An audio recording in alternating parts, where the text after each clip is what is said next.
ఈ సృష్టిలో తల్లిదండ్రుల ప్రేమ కన్నా గొప్పది మరొకటి లేదంటే ఎవరైనా ఒప్పుకొని తీరాల్సిందే. అయితే కొడుకు అమ్మ కూచి, కూతురు నాన్న కూచి అంటా ఉంటారు. నిజమే, అపురూపంగా పెంచుకున్న ఆడపిల్ల అంటే తండ్రికి ఎనలేని ప్రేమ ఉంటుంది. పైకి చూపించకపోయినా తల్లికి మరింత ప్రేమ ఉంటుంది. ఆడపిల్ల అంటే ఆ ఇంటికి మహాలక్ష్మితో సమానం మరి. అలాంటిది అల్లారు ముద్దుగా పెంచుకున్న కన్న బిడ్డ కనపడకపోయేసరికి ఆ కన్న పేగు తల్లడిల్లిపోయింది. ఏం చెయ్యాలి?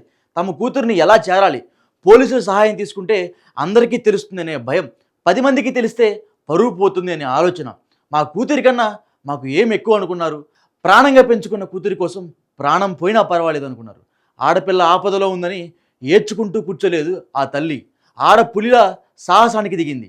మాయమాటలు చెప్పి తమ కూతురుని ఎవరో తీసుకెళ్లారని అర్థం చేసుకున్నారు. కానీ ఎవరు తీసుకెళ్లారు, ఎక్కడ తీసుకెళ్లారని తెలియదు. తెలుసుకుందామని ఆలోచనలో పడ్డారు. ఒకరోజు ఇంట్లో తమ కూతురి ట్యాబ్ కనిపించింది. దానిలో ఏమైనా క్లూ దొరుకుతుందేమో అని సెర్చ్ చేయడం స్టార్ట్ చేసింది తల్లి. అన్ని చాట్లను ఒక్కొక్కటిగా పరీక్షించి చూసింది. అప్పుడే అర్థమైంది, తన కూతురుని చెరబట్టిన దుర్మార్గుడు ఎవరో. వాడి పేరు కుమార్. పోలీసులకు చెప్పకూడదు అని ముందే అనుకున్న తల్లిదండ్రులు ఆ కుమార్కి మెసేజ్లు చేయడం మొదలుపెట్టారు.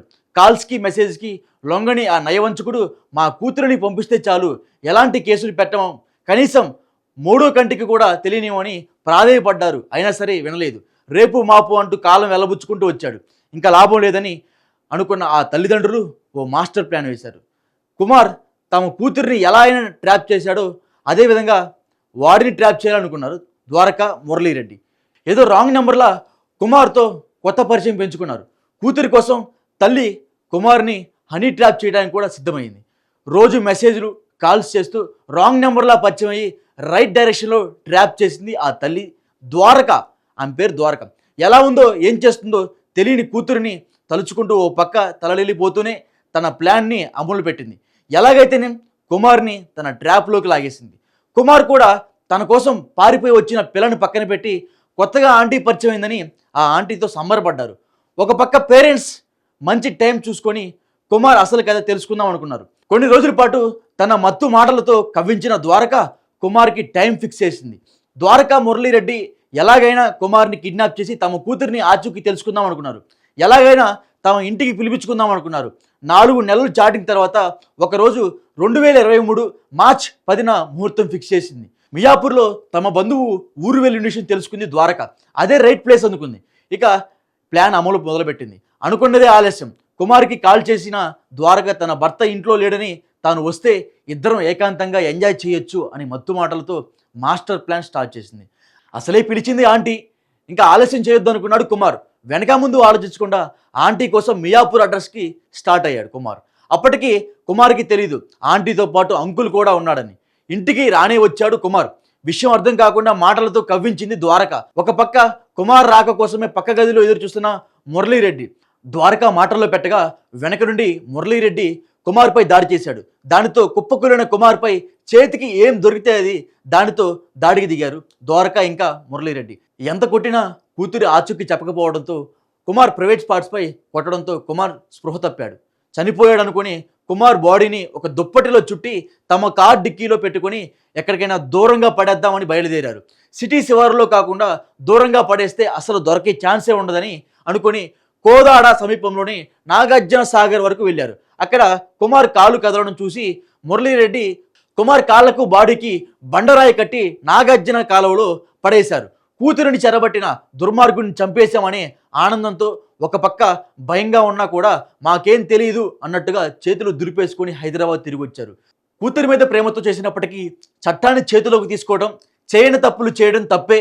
తప్పు చేసిన వారికి ఎప్పటికైనా సరే దొరకక మానరు. ఎందుకంటే కుమార్ కనిపించకపోవడంతో భార్య బోరబండ పోలీస్ స్టేషన్లో కంప్లైంట్ చేసింది. ఒక పక్క కూతురి కోసం ద్వారకా మురళీరెడ్డి సెర్చింగ్ మాత్రం ఆపలేదు. ఎట్టకేలకు కుమార్ని చంపిన ద్వారకా మురళీరెడ్డి పోలీసులకు చిక్కారు. ఈ ఘటన జరిగిన నెలకో 2 నెలలకో కాదు, కరెక్ట్గా 18 నెలలకు, అవును 1.5 సంవత్సరం పాటు వారు తప్పించుకొని ఎలా తిరిగారు? అసలు ఎప్పటికైనా వారు ఎలా దొరికారు?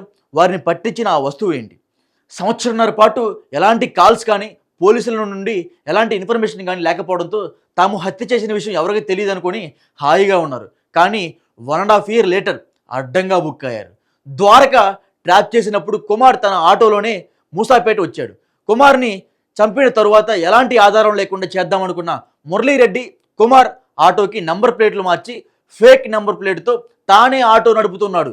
ఒకరోజు మురళీరెడ్డి ఆటోని అమెజాన్ దగ్గర పార్క్ చేయడంతో కుమార్ బామర్ది ఆ ఆటోని గమనించాడు.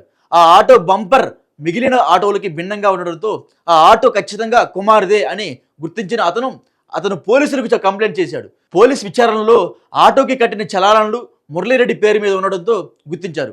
మురళీరెడ్డిని పట్టుకొని విచారించిన పోలీసులకు విస్తుపోయే నిజాలు తెలిసాయి. కుమార్ని చంపిన విషయం మురళీరెడ్డి ఒప్పుకున్నాడు. నిజానికి కూతురు కుమార్ నుండి ఎప్పుడో తప్పించుకొని పోయింది. అమీర్పేట రోడ్ల మీద ఒంటరిగా తిరుగుతున్న బాలికను గుర్తించిన పోలీసులు విచారించగా తాను అనాథనని, తనకు ఎవరు లేరని చెప్పడంతో బాలికల సంరక్షణ సఖీ సెంటర్లో జాయిన్ చేశారు పోలీసులు.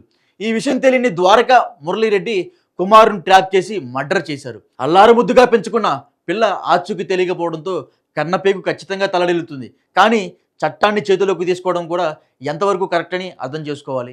ద్వారకా మురళీరెడ్డి చేసింది ముమ్మాటికి తప్పే. ముందు విషయాన్ని పోలీసులకి చెప్పకపోవడం మొదటి తప్పు అయితే, పరువు పోతుంది అని 10 మందికి తెలియకుండా గోప్యంగా పాటించడంతో రెండో తప్పు. చట్టాన్ని చేతిలోకి తీసుకొని మరొక తప్పు చేశారు. తప్పిపోయిన కూతుర్ని ఈ ఆధునిక స్మార్ట్ యుగంలో ఈజీగా ట్రాక్ చేయగలమని ఆలోచించలేకపోయారు. ముందుగానే పోలీసులకు కంప్లైంట్ చేసినట్లయితే బాలికల సంరక్షణ కేంద్రంలో ఉన్న తమ కూతురుని పోలీసులు ఎప్పుడో వారికి అప్పజెప్పేవారు. కుమార్ని చంపి ద్వారకా మురళీరెడ్డి తప్పు చేసేవారు కాదు. కుమార్కి శిక్ష పడి ఉండేది. కానీ ఇప్పుడు జరగాల్సింది జరిగిపోయింది. కూతురు మీద ప్రేమతో తప్పు చేసి జైలు పాలయ్యారు ద్వారకా మురళీరెడ్డి. కూతురుని చెరబట్టిన దుర్మార్గుడిని చంపడంలో తప్పేముంది అనే సానుభూతి రాకమానదు.